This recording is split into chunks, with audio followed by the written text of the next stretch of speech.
One.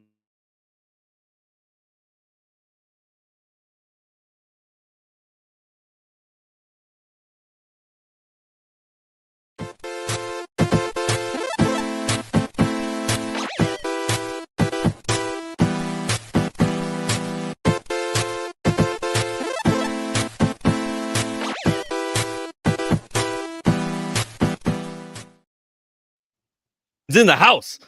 Ryan Stegman is in the house. Welcome to Paneloids, Comic Books, and More. I'm Pierre here with Kyle and Dimitri, and we have a very special guest. If you didn't hear me already, Ryan Stegman is in the house. Welcome, Thank you Ryan. for having me. I am in the house. That's true. That is true. We are talking variant covers, current writing projects, the legacy of Knull, and a first look at a newly announced X-Men annual. So with that, let's get right into it. Ryan, Iron Man #1 is in shops January 28th with a fantastic wraparound cover, I will say. So we got it there for you, for everyone not seeing it.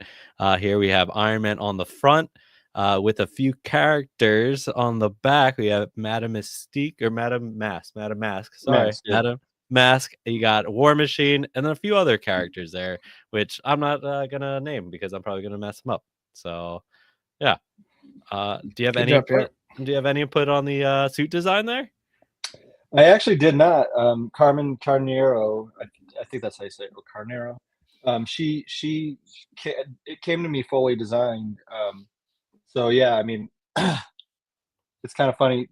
The whenever I was always asked who my least favorite character was to draw, which I get asked a lot. Like that's the question that people ask you for some reason.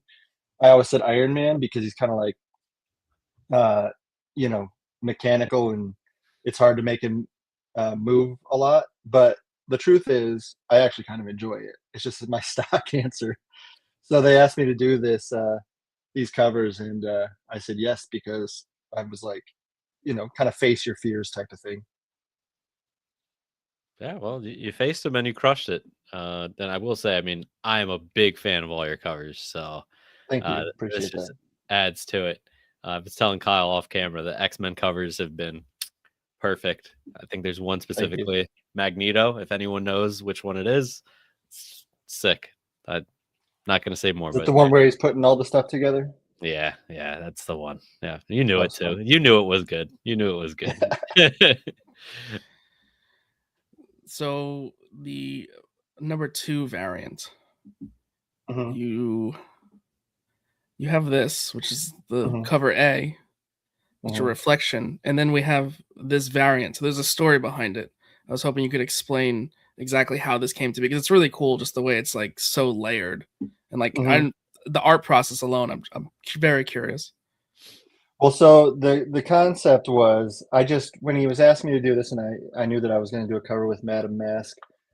I've always said I won't do a reflection cover because unless it's an homage to an old one because they're done to death. But then I was like, what if there was a refractory one where it's you know because you're seeing her reflection and then his reflection in her mask, and so I actually did it all on one board. And then I was like, well, Frank's not going to be able to color it this way. So what I did then was I took Frank Martin, who colored that cover, and I took it into uh, Clip Studio, and I just ended up doing both heads, like taking the drawing that I already done, making it so that both heads were separate, so that he could make it refract back and forth. And then he did that, and he sent it in, and then Frank's a maniac. Anybody that knows him will agree with that. He's colored an absolute Batman as well, and he colored all my Venom stuff, and he's the best to work with. He's crazy though, and he sent in the second one, and he was just like, "Hey, you can also use this as a variant," and I was like, "Well, maybe whatever." And then immediately the editor wrote back, and he's like, "That's actually a really cool idea. Let's do it." So sometimes stuff like that just happens, but I only get paid once. Nope. I didn't want to ask. Yeah. just want to drop that real quick. Yeah. But yeah, no, it's just so cool. Yeah, it was fun to do. Yeah, it's a just reflection, like you said, just back and forth, back and forth. It's trippy, honestly. Like, Yeah. it's good stuff. So with very big news, March 4th, we're getting an X-Men annual, which you not only drew the cover to, but you're also writing the book and handling some of the interiors. So, what can you tell us about the story? So we're gonna have a new villain in this book named the Creationist, which was in the solicit copy. We actually said we were gonna have 4 guest artists, but as I wrote it, it kind of morphed into what it became. So there's actually just me, Sanford, and Steve Scroce on the book. But yeah, the Creationist is a character that I made up that kind of. I guess I can. This isn't a spoiler. His deal is essentially he's one of those characters that can manifest anything he can imagine. But the issue is he can't imagine anything. He has, aphantasia, so he can't do it. So I'm actually written into the book. I won't say any more about that, but there's a whole thing that he does in order to be able to manifest things, and he's mad at the X-Men, for not helping him, so he is coming back to exact his revenge. So yeah, that's basically the premise, and then all kinds of crazy stuff happens, and it gets pretty trippy. And there's some, there's going to be, the pages that I do. It'll make sense when you see the book why I'm doing them and why Sanford's doing what he's doing. It's not like it's separate stories. It's all seamlessly tied into the narrative. So, coming off of X-Men, right? Because I've been following everything X-Men, like every single book. There's like 20 books that like you have to follow, and then it went into the future, all this stuff. So, are you drawing anything from that? Like, because you did a little bit of that X-Men. I don't know which issue you like ended up. I think you did about like 7, 8, 9. I don't know how many. Probably something like that. 10. Well, I mean, if you count the Age of Revelation stuff, they probably did like 10 issues. Um, it doesn't deal with any of that per se. It does tie into Haven House, the uncanny house that the outliers live in. So that's the connective tissue, and then I brought in different characters because it was basically just who did I want to see Steve Scroce draw, and who did I want to write, as my first foray into the X-Men. So that's kind of what you're going to see. And real quick, were you involved in any of those like newer characters that were created in Uncanny X-Men? I was not. Okay. I did some of the design. I did the designs on, the adjectiveless X-Men. I did all those designs for that book. But yeah, no, these were Dave Marquez. Cool. So we got the cover up here for everyone. This one I think just released today, the X-Men annual cover. Yeah, just today really threw off my planning. So I mean, we obviously have Wolverine, we have Nightcrawler. Who's in the background there? That's just something I made up. All right, we got which is part of the theme of it's part of the theme of the story, which you'll understand when you read it. But the coolest thing to me about this cover was that pink background that Arthur Hesley threw in there. No idea he was going to do that, but it really gives me like a sort of classic X-Men feel. Definitely see that. So, not to be confused with Godzilla, this is not Godzilla in the background. No. Correct. Like a hippo monster. No. That's it's a hippo monster. This was much more fun to draw than the Godzilla, who I took the job, and then you realize, oh my god, I have to like make him on model, and then you realize that it's a specific model of Godzilla that isn't the one that I'm used to now. Like it's like the old one. So yeah. Yeah, no, I'm excited to see that. And is this if you can say, are these the 3 X-Men we're following, or is there there'll be more? There's more in there. These are just 3 of the ones. Well, basically, these are the 3 I wanted to draw. Okay. So, Good choices. they'll all be in the book because like I said, I want to play around with these characters. You know, in the regular X-Men series, I didn't get to do, you know, Nightcrawler and Wolverine and some of these characters that I love. I did do a little bit of Wolverine, but I just kind of, you know, took what I wanted to take and did whatever I excited me. So you mentioned earlier art by Steve Skirchie and Stanford Green. What can you tell us about the collaboration process? Well, so Sanford and I, we talk all the time. Like, you know, we're good friends, and you know, we'll talk on Discord sometimes while we're drawing, and we have a lot of you know, commonalities in the type of stuff that we like.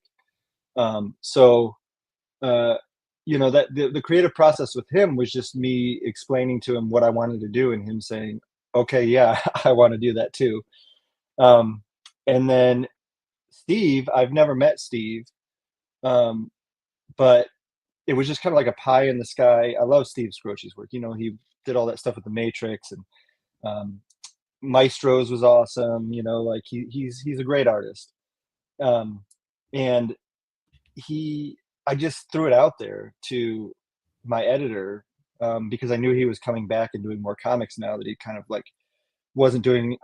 It seems like he had been away doing movie stuff. Then he kind of came back and did some creator-owned stuff, and then he was dipping his toes back into Marvel. So I just threw it out there to Tom Brevoort, and he's like, "Actually, yeah, I'm good friends with Steve. I'll send him an email." And then like that day, he's like, "Yeah, Steve Skrochi's in." So we just have started. You know, you would think we solicit way out ahead of time now, like further out than we used to because of the, you know, new companies that are running stuff. And I mean, Steve just got the finished script yesterday, so we've had a couple back and forth so far, but we haven't we haven't gotten that far into it to where I can say, you know, how it's been working with him. But so far, amazing. Like, he knows his stuff. He actually has read the X-Men stuff that I'd been doing, you know, which I was blown away by. I was like, don't you have better things to do than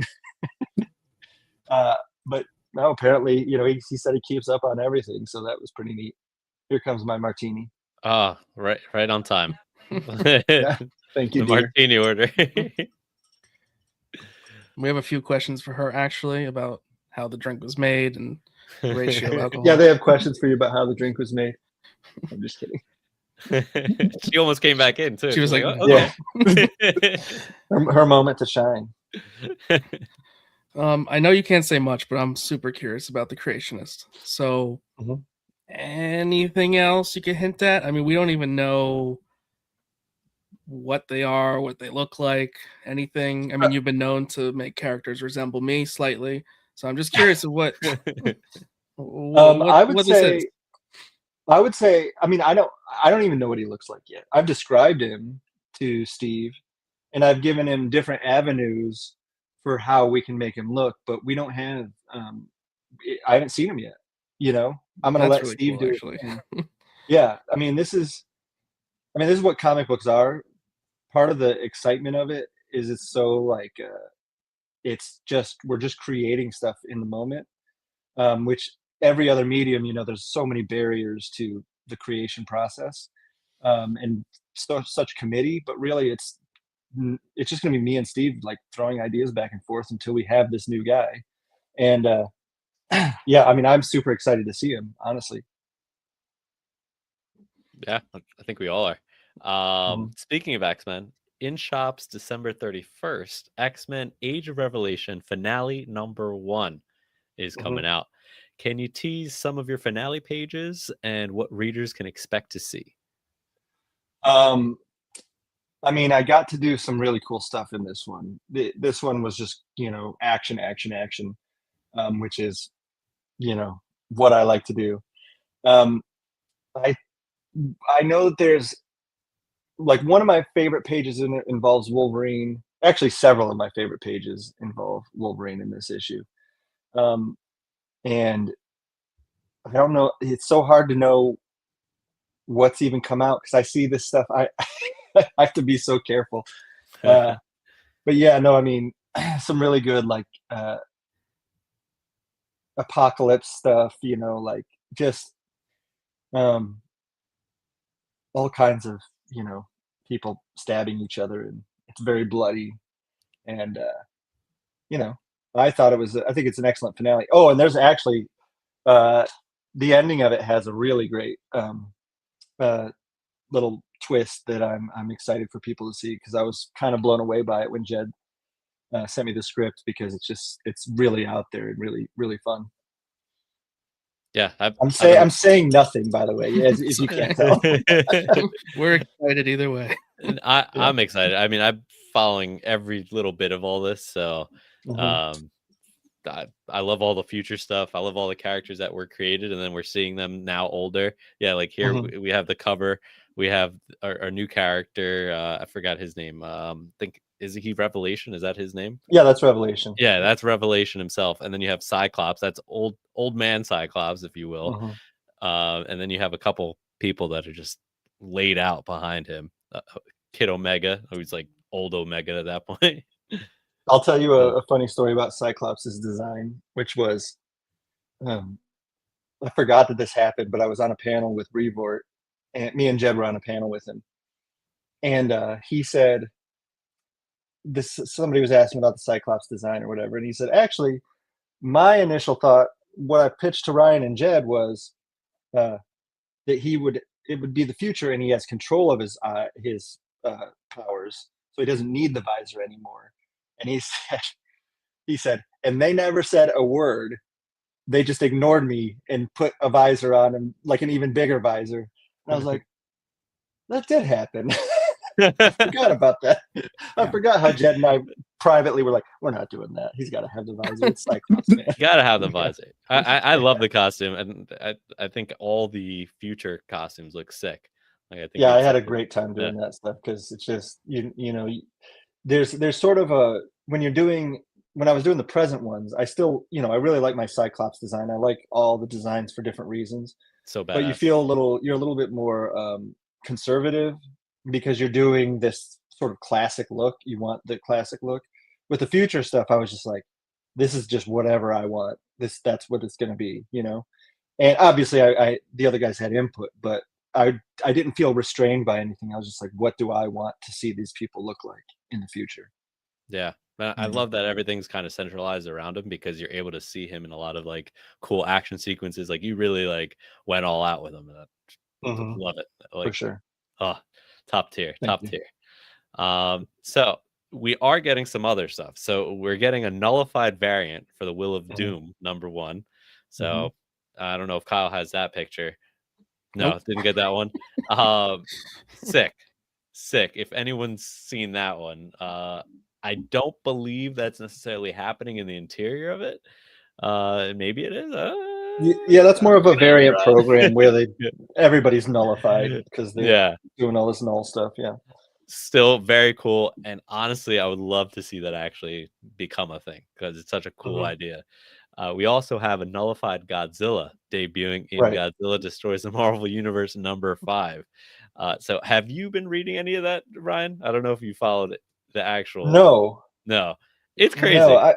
I'm not a big Godzilla guy. I'm not against the Yeah. Godzilla. It's just not like the thing that I latched onto.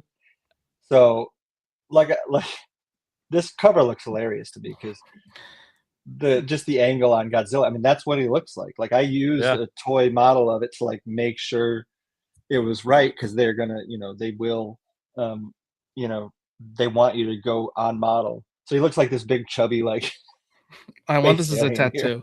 Like I want my whole back just be him floating. So Yeah, I mean, I pretty haven't fun, though. followed any Godzilla at all until this. I was like, you know what? Let me follow up and see what's going on with this whole story. It's crazy to put Godzilla in this position where now he's combining with Knull. Yeah. And to get to that point, like they did a phenomenal job. I don't know who the writer was on it, but like to get him to that point where he does connect with Knull, incredible work. And then to lead up to this Godzilla Infinity War coming out, yeah, I didn't think I think it's that we Jerry needed. Duggan, isn't it, that writes it? Jerry Duggan? I'm not 100% Yeah, I sure. think you're right. Okay. Yeah. Yeah. I mean, this is something I didn't think I needed, but like now I'm like, you know what? I want to see where this goes. Like, I didn't Yeah. realize how powerful Godzilla could actually be. This was um, funny too because I did this cover and I showed it to my friend Riley Rossmo, and he's like, he's like, I love it. He's like, it's so weird because, you know, you see this big bulky Godzilla, and then you see the dragons that I like are very much in my style, whereas the Godzilla is kind of like in a different style. So it's just kind of funny to me. Like I actually really learned some stuff about rendering and stuff on this because I did it more realistically, and I'll probably port that over into other drawings that I do. But it's a really weird piece. yeah, no, it is funny. But of course, we also have Null number 1 in shops January 14th. So that's a big one and incredible work. I mean, that's your art to a T right there. So Yeah, that's yeah. yeah, if anyone's gonna do Null right, it's definitely gonna be you. So we have a Yeah. beautiful 1 in 100 variant. That's so maybe you'll Is send one our way.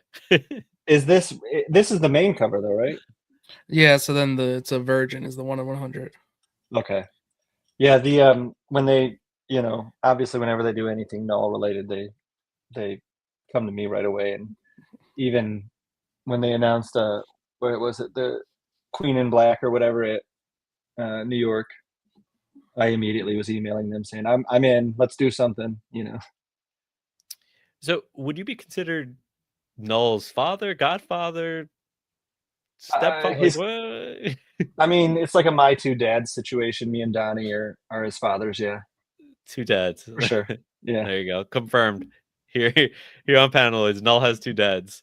hmm How does it feel to see Null reach this level of 7 years? Sorry, this level 7 years later. Sorry. It's wild because again, like you know, when I was doing Venom, I did Venom out of love for what Donnie's story was going to be. It never occurred to me that it was going to sell like it did, or even impact the industry the way that it did. Like, it really was just 100%. I was like, well, this sounds awesome. I want to draw that. You know, there was no thoughts beyond that. And then um, when we were discussing Knull, we were kind of like going back and forth, and really all I had ever shown him was a head sketch. I had never fully designed him, but the you know, I'm talking about the immediacy of the process here. I kind of knew what he looked like in my head, but the first time that I drew him was on the page that he appears. So you know, in my head, I'm like, I hope people like this, whatever, you know, like I got to get this done. And then you know, it was like massive, and then you know, he's appearing in movies, and it seems like the whole Marvel universe is affected by Knull right now. So pretty crazy. Yeah, you've single-handedly changed the landscape for the symbiote story just Right. fully. Like now there's this entity that's always going to be there. hmm And on top of that, yeah, like you're Nullified fully is a word. yeah, Yeah. I think nullified. that's it. It'll be in the dictionary at some Yeah. point. Yeah. And then yeah, everything in Marvel, like you said, is really like we're going to some sort of cosmic event that's going to Right. involve Null here. So excited to see his resurgence because he was hmm a little dormant for a little bit there. So I was surprised they held off as long as they did. yeah, I feel like that's- it was the right amount of time, but I thought they were going to jump the gun and get it out there a little quicker. So I'm glad that they waited, and that it seems to be, yes, you know, people are excited about it. So we all agree because I didn't Mhm. want it to be like where they just I don't know, just didn't utilize them right, you know, and just right. like made them like a almost a throwaway, and it would have been good. You know, I think I mean, this is incredible. the joke for me always is like, eventually we will probably see. I mean, at some point it's got to happen where they try to make him into a good guy, and he's gonna have a nose ring and be goth or No, something. no, no. But you know, that's the nature of it, and then they'll scale it back, and then they'll bring him back into the right, you know, position. And but it's Kid fun to Null. watch. It's fun to watch people play with it and have it evolve into, you know, stuff you didn't even think of. Like uh, I know that, so the Marvel Rivals thing came out, and then they were showing that the female Null because they had Knull, and then they had the female Knull in the trailer. What was that, Hela? Right? Yeah, Tella. In the game. And Donnie texted me right away, and he texted it to me, and he goes, "Why didn't I think of this? This is awesome." So some of the stuff you're like, hell yeah, like that's sweet. Yeah, that does seem like a good match. To speak on like the nose ring thing and changing things, I can see a kid Knull potentially happening in the future. Oh, for sure. Yeah, it's got to. Now that we said it, it's right. Or just amnesia. Yeah. Damn, you're right. Okay, well, hopefully we don't see that day happen. I'm gonna write it now. I'm gonna make it happen. If you do it, we'll accept it. We'll accept it if you do it. I'm gonna ruin Knull. I'm gonna run him into the ground. That's it. So Deadpool Batman #1 came out a little bit ago. It had a pretty interesting merger there with Wolverine and Lobo. Can you tell us the process, how they came to be? Were the chain claws like an immediate idea? And did you come up with the name of Logo? Because it took me a minute to get it. Okay, yeah, I was. No, this whole thing was thrown together very close to the end of the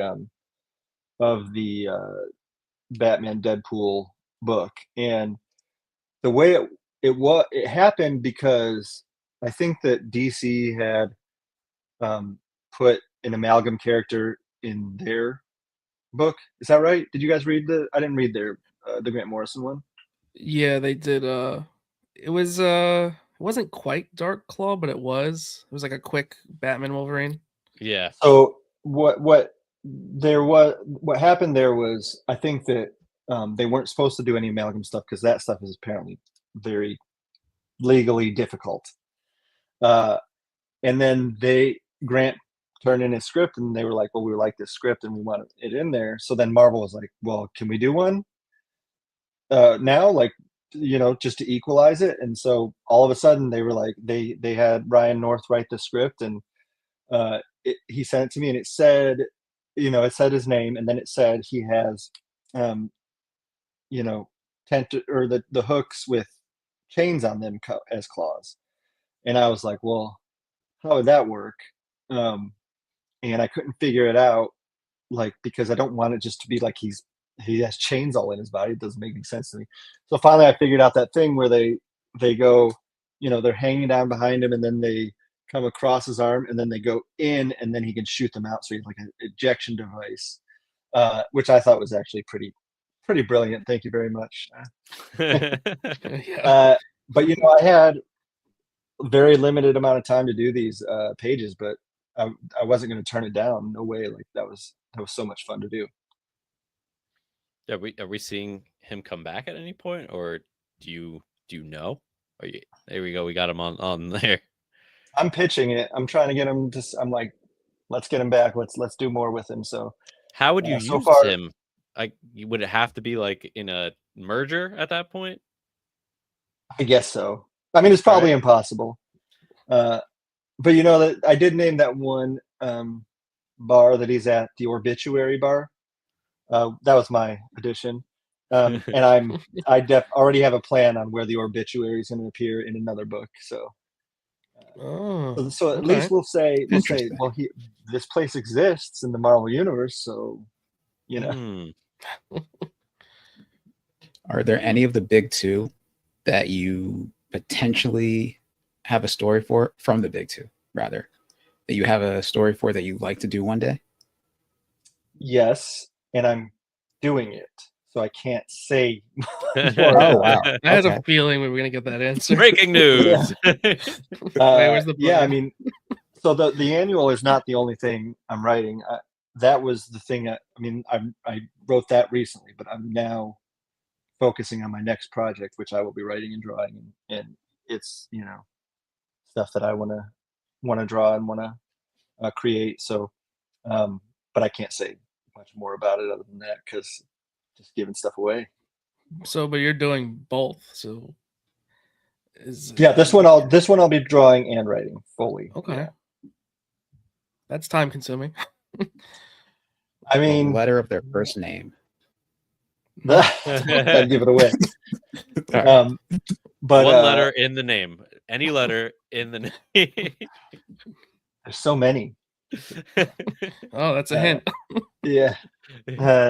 But it'll be really, really cool because, again, like, I'm just gonna write stuff that I like for this annual. The way that I tend to think and write, and I kind of learned this from Donnie working with him. Something that made our stuff so exciting was he was like, what did he want to see me draw? Well, that was how he thought, was like, what would look cool? And then so basically now when I write stuff like this annual, the entire thing is visual in my mind. It's all about the visuals and what I'm going to get to make Steve Scroce draw against his will.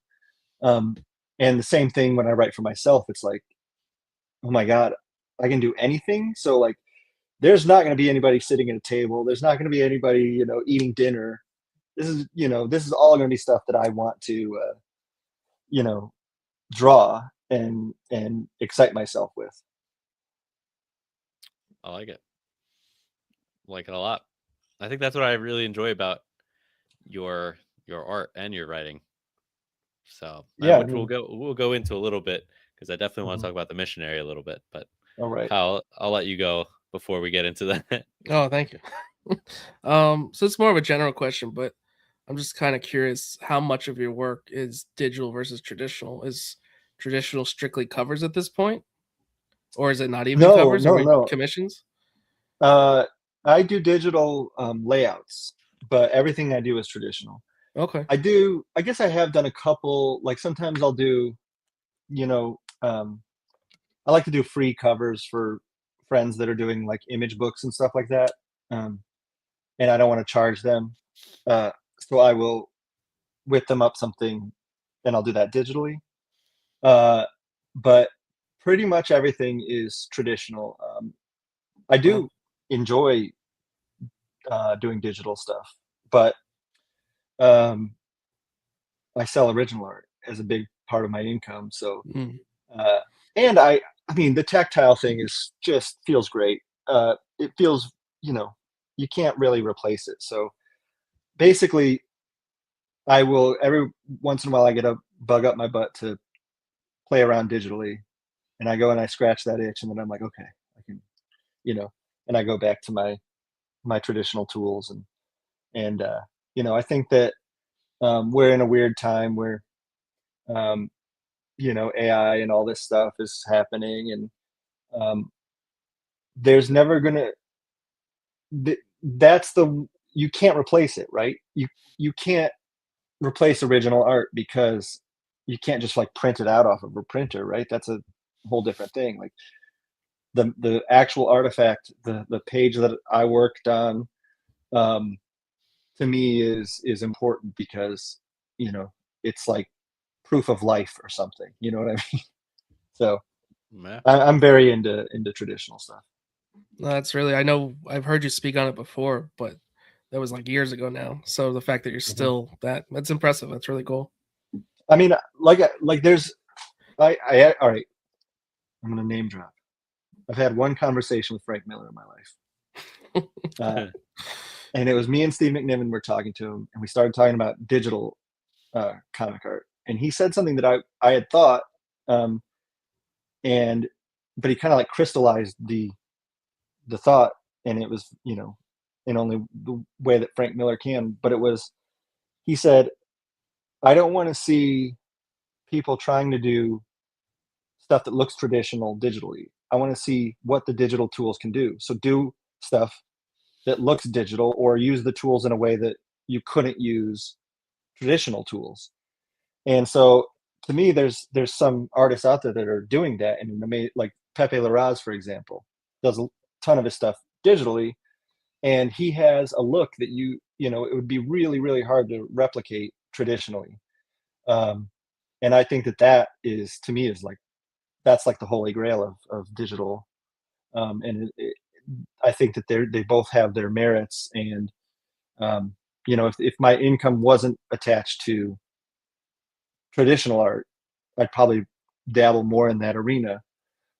just because I do think that there's a whole, you know, one's not better than the other is basically what I'm saying. Is they both have their, you know, reasons for existing, and they both serve a purpose. But you know, I enjoy both of them. Good answer. We've talked about your Iron Man covers and about your newer techniques that you've used with the nullified dragons. Are there any other new techniques that you've picked up that you like artistically? Yeah, maybe there's some that you've seen or thought about that you haven't done yet that you might want to do in the future. Oh, yeah, for sure. I mean, especially in the digital realm, that's a whole thing that I feel like it can expand, you know, what I do. But the number one thing is, so this is a Pentel color brush, and I've been using them for a while, but somehow recently I feel like I've really got them down. So I'm like inking everything with one of these brushes, and it gives it a real nice like bounce and flow. But you know, I say that right now, and then next week I'll be like, oh, I found another tool though that's even better. And you know, I'm just kind of always playing and trying new things. Fantastic. Yeah, might have to buy that brush. Well, when I clip it and they sponsor you. Yeah, they're not even expensive. They're not even. They're great. I just buy them in bulk, and you know. This is a They're full really fun plug to for that brush. Like, they're not that Stegman expensive. collection You can get a whole brush. pack for $9.99 right now. Just click the link. The Missionary. Definitely want to talk about it. Okay. Wrapped up over the summer with a hardcover releasing February 24, 2026. Can you give us a short synopsis and share what inspired the story? Yes. So it's basically a you know, down on his luck Mormon catches his wife cheating on him with, you know, the bishop at the church, and in that moment of weakness where he's, for the first time in his life, he's questioning everything. He leaves the door open, and a demon that is looking for a body to inhabits him. So but the thing is, in this story, rather than it being a horror story, you know, there's horror elements, but they actually get along, and they're kind of a yin and yang. The, you know, Uvitas, the demon, and Bryce, the, you know, former Mormon who is now questioning everything. And so then they're, you know, they're on a mission together to save the world, and they have to find common ground, and you know, stuff happens. Yeah, stuff happens. Yeah. This book is not, I wouldn't consider it PG-13. I think this Yeah, is like way to open. this is aggressive. This is an aggressive book. Right. Yeah. I definitely have found that to be the case, especially with, you know, sometimes Hollywood interest. They'll start to sniff around it, and then they're like, I think we might get in trouble if we do this. You know? So I'm like, oh, okay, but it's very good. It's really freaking good. And I get the Hollywood interest. I think they need to stop, because this movie would be incredible if it happened. It really would. Or like a series. You know, you could really do a lot with it, but I could see how they would be like, I don't know if I want that headache of, you know, dealing with the religion stuff. Because to me, the book is not at all anti-religion. Not at It all. actually, you know, Bryce stays faithful throughout, but I think that, you know, on the surface, it just has that appearance of, you know, something that would set some groups of people off. Yeah. I want the gun. Yeah. Like, what a great cool design. That was Jason Howard. That was his idea. It was, you know, we're close. Like I said, I talk to Sanford all the time. I talk to Jason even more, and yeah, that was all his idea. can I say like a tagline for it would for me would be blowjobs, guns, demons. Like I think that is Well, that sums up just the first 3 panels. Blowjobs. Yeah. You know what's Yeah. funny is my mom when they first announced it at Distillery, and I put the article on Facebook and said I'm writing this thing, whatever. My mom, reposts it, and she's like, because that's what she does. She's on Facebook, right? Like all our Yeah. moms are on Facebook, and so she reposts it, and everybody's like, "Oh, your son's so talented, and that's so cool." And then I'm like, we were at my parents' house, and I was like, "By the way, Mom, do you want to see the first 3 pages of this book?" And and so I showed her, and then she put the phone down, and she goes, "What is wrong with you?" She went and deleted her post off of Facebook and everything. No. Yeah.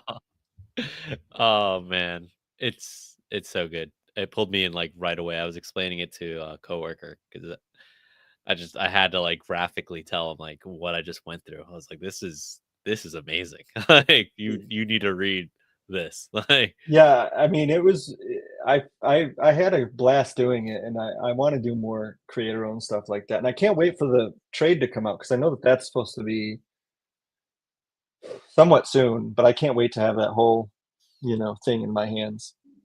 yeah. Now, this is probably a yes or no, but is there more creator owned in the works currently as of today, or just early planning or Early planning. announcements? Okay. No announcements in the pipeline. I'm talking to, I've got several things cooking though. It's just that, I will be writing and drawing this thing at Marvel, and so it's hard to. I mean, I was writing the missionary while doing X-Men, which really was not a good idea. The X-Men schedule was already, a lot, and in my head, I can always handle all this stuff, and it, definitely got to a point where I was like, maybe not so much. But yeah, I mean, I want to keep creating new ideas, and I mean, I love like 6-issue mini series from Image. I do love a good saga or these long running series, but I also love a tight story that, and then if the story does well, then you do another 6-issue story, and to me that's a lot of fun, and um, I get to work with people that I like, and have a good time doing that. Yeah, I definitely would like to see more of that because like I said, this little story that we got was incredible. And Thank you. like you were saying about giving the people what you would want to see in that art and the writing, it's exactly that. It hits home in every aspect. So Well, thank you. yeah. So I do have to ask, so has working with any specific writers influenced you in any way in terms of like your art style or like the way your direction is in terms of writing? Oh yeah, I mean Donnie for sure. I mean every writer that I work with, I'm sure influences you in some way. But yeah, the most closely I worked with a writer was with Donnie, where I mean he's a lunatic, and he will call and he wants to talk through everything that he's doing. Like that's how he processes what he's going to do. So it was the first time that I really saw like the inner workings and understood what the process of making a comic book is really like, where I always thought it was much more buttoned up or something. And when I saw how much he trusted his creative instincts so much that he would write himself into a corner knowing that he was going to find a creative way to get out of it. And like the first time that I did a Marvel summit with him, or no, we were going to go in and discuss Absolute Carnage. And I don't know if I've told this story on here before, but if I haven't, I mean, if I have, stop me. But we went in, and it was the night before we had this little summit with our editors and everything, where we're going to discuss the story. And I'm like, so we're sitting down, and I'm like, so let's talk about it. What do you have so far? And he was just like, oh, I don't have anything. He's like, I have the title. And I was like, what? And he's like, yeah, that's what we're going to figure out. I'm like, well, what if you don't figure it out? He's like, we always do. And he's like, that's what this is for. And I'm like, this is insane. What are you talking about? And then I went into the room and watched as for 3 days, we did it. And by the end, we had a complete story with every beat planned out. And, It's crazy. So I learned how that process works, which is much less, it demystified it a little bit for me. And then also the way that his mind would work. I feel like, he writes in the way that I would write if I was really good at it. Like, you know what I mean? Like the way that the stuff that he wants to see, and the stuff that he, the stuff that he likes in comic books is the same stuff that I like. So I kind of learned from him that's okay to go that route, and people end up really liking it. So, I learned a lot in that sense. And then also every time that you write something, you learn more about the process, which basically the process to me is every single time I sit down to write something, I sit down the first day and nothing happens. You get like, and then the next day you come back and you like scrap everything because you're like, oh God, that was bad. And then, after the second day, you're like, okay, I got a little bit somewhere, but I don't think I don't think I know what I'm doing. I don't think I know how to write. And then the third day, all of a sudden it just starts, but it's really stressful at the beginning, every single time, because you become convinced that you can't do it. And then suddenly it happens. So just kind of how the game goes. Oh, that's good advice for anyone that's trying to write a story. Mm-hmm. So You just got to stick with it. Write every day. There's nothing truer than that. there you go. Looking back at all your work, is there a cover or page that's your favorite?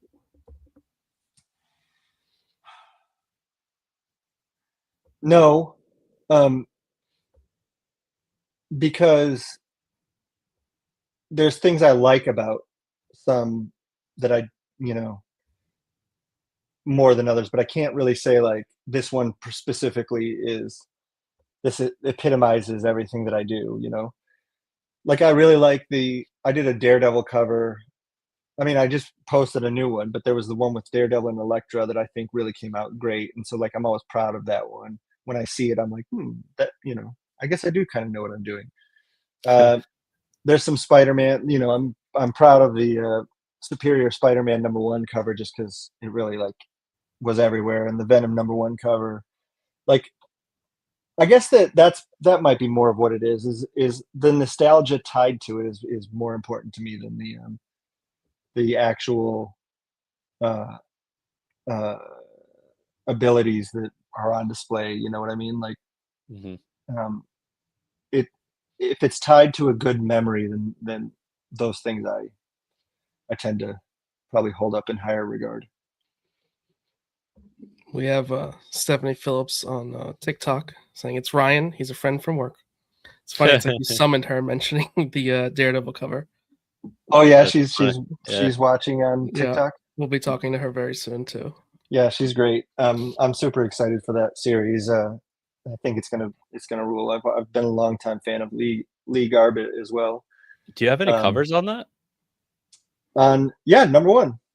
Oh shit! Oh yeah, you do. Oh my god! Mm-hmm. Yeah, I have a foil variant. Oh, it's a foil. I didn't know that. Yeah. Yeah, it's really maybe that's really I just revealed that, but I think that's no. Devin is the editor on that. Devin Lewis, who was my Spider-Man editor or Venom editor, and every time that he has a #1, he always comes to me because we work well together. So that was fun to do for sure. Steph didn't know it was foil either. Oh. Breaking news. Breaking. Maybe I just broke news. Bleeding Cool is going to have this soon. Yeah, They won't credit. So quick. Are there any? This might be a no to this that you can get into, but are there any characters from any universe that you have a custom like redesign for that character, or a concept of a costume redesign for that character? Mm, I feel like I should not ask like that again in a more like coherent way. no, I get what you're saying. Okay. I don't know that I have one because like the characters that I like are because they already have sick designs. You know what I mean? I've always thought that there was I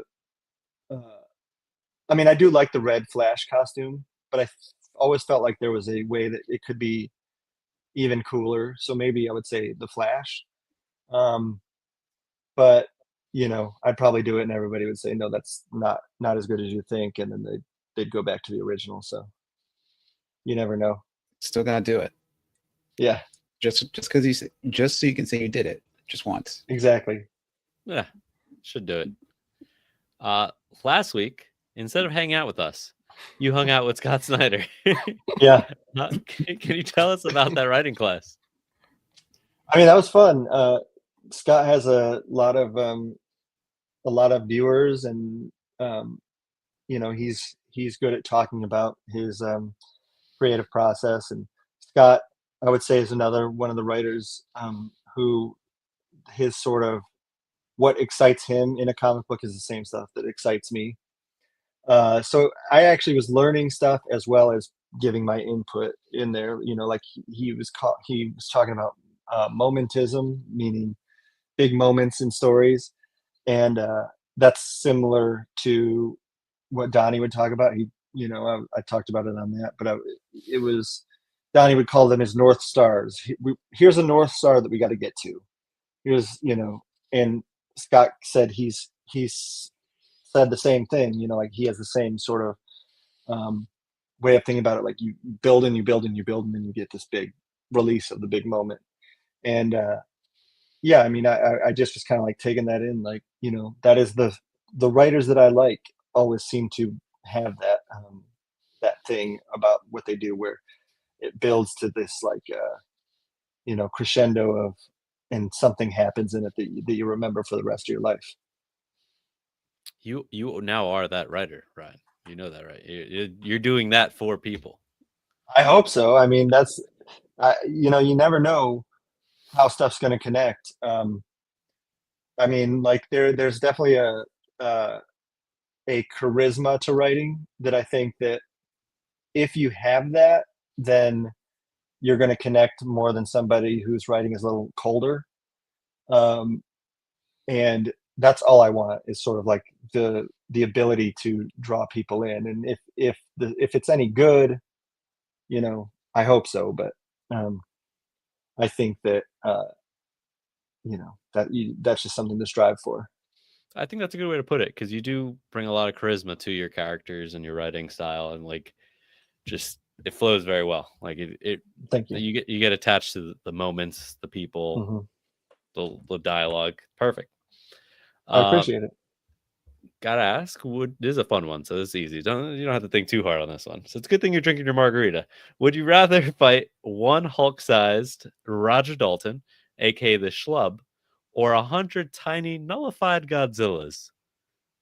Oh my god, Hulk-sized Roger Dalton with his like secret reserves of rage.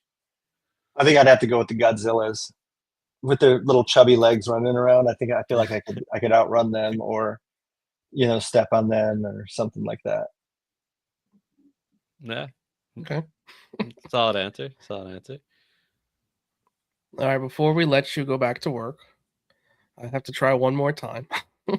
Is there anything else? Any other project? Any other foil? Anything else you want to hint at, mention? Any just important releases that you would like to say now? I have a ton of I'm doing like 3 covers a week right now.